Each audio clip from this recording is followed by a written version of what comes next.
Hi, this is Brian. Welcome back to another heroic plus one. In our last plus one, we contemplated the insane odds of us being alive.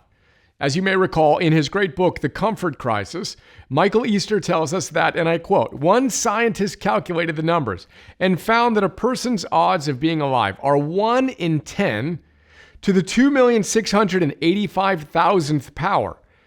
The scientist explains that these odds are the same as having a group of 2 million people each roll a trillion-sided die, and every roll landing on the same number, like 550,343,279,007. One in that long number. One more time. The odds of us being alive are equivalent to 2 million people rolling a trillion-sided die, and every roll landing on the same number. I repeat, head-exploding emoji. That's goosebumps crazy. Today, I want to chat about one very powerful way to ensure we get the most out of that precious miracle that is our lives. Quick context. The comfort crisis is all about how our modern, comfortable lives are making us unhappy while killing us prematurely. Now, one facet of this comfort crisis is related to food. Captain Obvious here, but back in the day, we didn't have access to food all day, every day. And we certainly didn't have access to factory-produced fake food that literally didn't even exist 100 years ago. So, Michael tells us that this easy access to food has led to all-day feasts, which has contributed to a crisis in health. He tells us, and I quote, the body's taking out the trash process is officially called autophagy, which translates from the ancient Greek as self-devouring. Autophagy is in many ways a metaphor for what happens to all things under discomfort. Our weak links, whether physical or psychological, are painfully sacrificed for our good. He continues by saying humans probably developed autophagy in concert with day and night cycles, generating what Panda calls circadian rhythms. The research suggests that the body has programmed within it a code to crank up autophagy to repeat and rejuvenate itself at night as it burns through the day's food.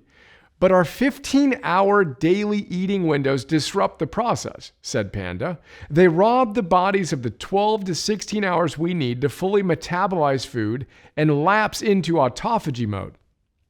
Or, as the Cedars-Sinai scientists put it, if you eat before bed, you're not going to have any autophagy. That means you're not going to take out the trash. So the cells begin to accumulate more and more debris, end quote. Now that's from a chapter called 12 to 16 hours. Let's do the math. If we have a 15-hour eating window, that means we only give our bodies 9 hours off to take out the trash, rather than constantly trying to keep up with all the food we eat. And that's simply not enough time for our bodies to do their jobs. Now, we talk about the research on this in our notes on Max Lugavere's book, The Genius Life. Here's how he puts it, and I quote, some mice were given access to food around the clock, while others only had access during the night, when mice normally come out to forage and feed. The results of the experiment were staggering. While the mice that ate around the clock became obese and unhealthy, the group that was only given access to food within an 8 to 12-hour window ended up slim and healthy. Both groups of mice consume the same number of calories and the same mixture of unhealthy fats and sugars. But the mice in the nighttime only feeding group weighed 28% less and had 70% less body fat after 18 weeks. Independent of what they were eating, sticking to their natural nocturnal feeding time protected them against obesity and even gave their health a boost. Think about that for a moment. He continues by saying, quote, now humans are not mice, but signs are pointing in a similar direction for people who practice time-restricted eating. A number of small trials have shown that merely eating an earlier dinner can improve blood sugar and blood pressure, independent of weight loss. It may even help fight cancer. One study from Spain involving over 4,000 people found eating an earlier dinner before 9 p.m. or at least 2 hours before bed reduced the risk of breast cancer and prostate cancers by 20%. A UCSD study yielded equally promising findings, this time for cancer recurrence. The study involved 2,400 women with early-stage breast cancer and found that a nightly fast of fewer than 13 hours was associated with a 36% higher risk of recurrence compared to 13 or more hours of food abstention per night. There was also a trend toward increased mortality for late night eaters, end quote.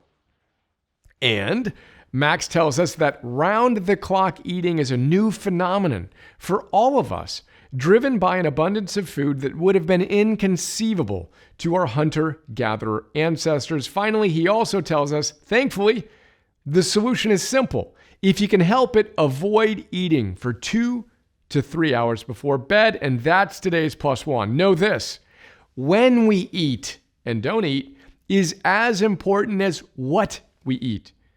Remember this: we need a fasting window of 12 to 16 hours. Pop quiz: how many consecutive hours a day do you go without eating?